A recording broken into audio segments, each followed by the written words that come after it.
Hi all, welcome to Krisha designer studio and skill academy. இன்னைக்கான tips என்னன்னு பார்ப்போமா?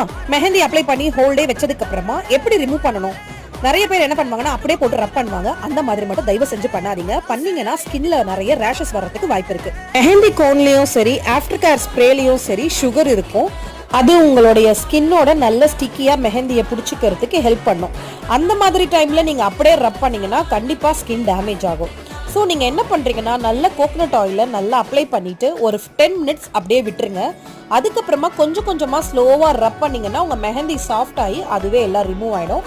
இந்த டிப்ஸ்னால உங்களுடைய ஸ்டெயினும் லாங் லாஸ்டிங்காக இருக்கும். ஆஃப்டர் மெஹந்தி ரிமூவ் பண்ணதுக்கப்புறமா ஒரு 4 ஹவர்ஸ் தண்ணியில் கை வைக்காமல் இருந்தீங்கன்னா இன்னும் ஸ்டெயின் நல்லாயிருக்கும். இது டே 1ல் எடுத்தது. டே 2, டே 3 எனக்கு எவ்வளோ ஸ்டெயின் சூப்பராக இருக்குன்னு பாருங்கள். இந்த மாதிரி உங்களுக்கான யூஸ்ஃபுல் டிப்ஸ் வேணும்னா நம்ம பேஜை ஃபாலோ பண்ணுங்கள். தேங்க்ஸ் ஃபார் வாட்சிங்.